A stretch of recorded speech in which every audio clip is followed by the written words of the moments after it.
Olá pessoal, tudo bem? Hoje nós vamos falar um pouco sobre o livro Claro Enigma, escrito por Carlos Drummond de Andrade. Publicado em 1951, o livro Claro Enigma consiste em uma coletânea de poemas elaborados pelo poeta mineiro Carlos Drummond de Andrade. Na obra, o poeta reflete sobre a vida e o mundo, considerada parte do modernismo, rompe com as características até então marcantes do movimento literário. A coletânea consta com mais de 40 poemas, deliberadamente divididos em 6 capítulos.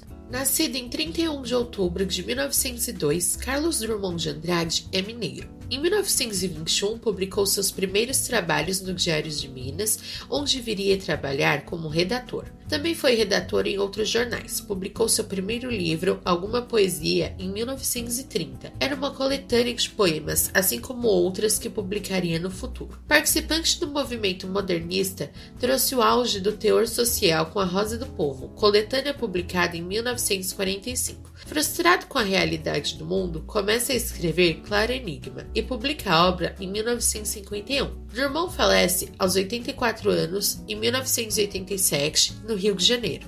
A obra se passa durante a Guerra Fria. O mundo estava dividido entre o capitalismo e o comunismo. Eram liderados pelos Estados Unidos e a União Soviética. Eles proporcionaram um período de tensão, já que havia um período nuclear iminente, pois a qualquer momento a União Soviética e os Estados Unidos poderiam se atacar com bombas. No Brasil, Getúlio Vargas deixa o poder após 15 anos de mandato. Após o governo provisório, Dutra assume o poder. O mesmo segue as ideologias dos Estados Unidos. Em Claro Enigma, Drummond rompe com a temática social presente em sua última obra, A Rosa do Povo, característica do modernismo, movimento literário vigente. De mesmo modo, o poeta parece renunciar à rebeldia modernista ao trazer à tona modelos clássicos de poesias, como o soneto, que no período de publicação do livro eram considerados passadistas. Drummond opta pela linguagem erudita, reavivendo o formalismo clássico e a métrica com rimas regulares. Podemos ver claramente isso no poema Oficina Irritada, onde Drummond diz: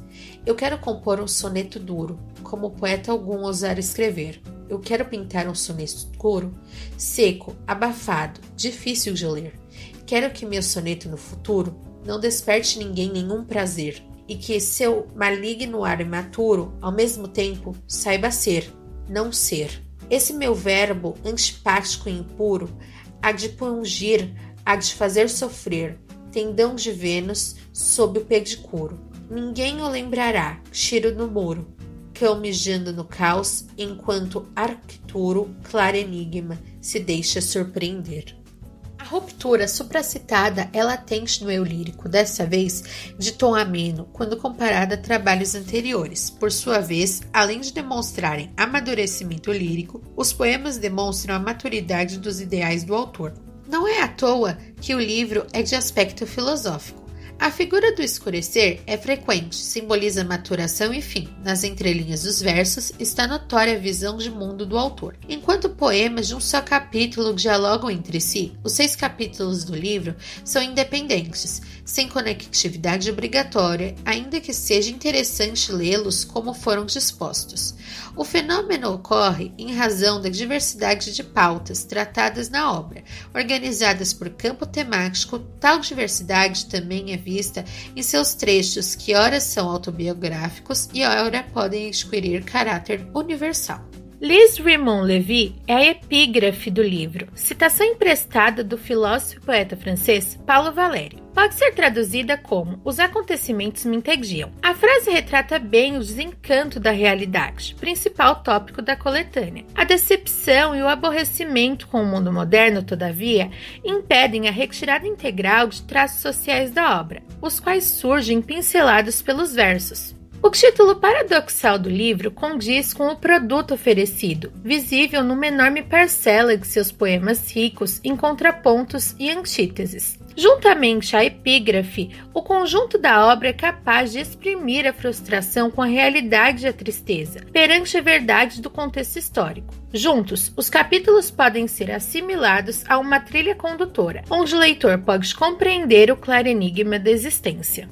primeiro capítulo do livro é intitulado Entre Lobo e Cão. Neste primeiro capítulo, Drummond pondera o agir humano entre o agir incisivo do lobo e o passivo do cão. O segundo capítulo, por sua vez, traz a temática amorosa, não por acaso leva o nome de Notícias Amorosas. Nele é referido o amor genuíno inerente à existência humana, assim como em todos os capítulos observa-se a ruptura do poeta. Como amostra interessante do segundo capítulo, a qual inclusive consta a figura do anoitecer, fica a seguir um trecho do soneto, Entre o Ser e as Coisas. Nele, as convicções de Drummond podem ser vistas no amor descrito, condição verdadeiramente humana, a qual se comporta como encantadora e repulsiva. Na água e na pedra, amor deixa gravados, seus hieróglifos e mensagens suas, verdades mais secretas e mais nuas, e nem os elementos encantados sabem do amor que os punge e que é pungido, uma fogueira a arder no dia findo. Em O Menino e os Homens, terceiro capítulo, Drummond aponta as influências que recebera de outros, a quem dedica os poemas e destaca a relação com o próximo. Em Selo de Minas, o poeta dedica o quarto capítulo à sua terra natal. Ele retrata suas origens a fim de exibir-se ao mundo. No quinto capítulo, Os Lábios Cerrados, o autor comenta sobre a importância da presença familiar e trata de seus entes falecidos. Ambos os capítulos dão ênfase à memória. Por fim, o último capítulo, A Máquina do Mundo, considerado o mais importante da coletânea, apresenta apenas duas composições, em que a primeira leva o nome igual ao do capítulo. A entonação clássica de Claro Enigma chega ao ápice com A Máquina do Mundo. O poema faz alusão à Divina Comédia. Tanto Dante quanto Drummond conduzem o leitor por uma trajetória que possui o objetivo de elucidar o leitor a respeito da vida e da existência do indivíduo no mundo.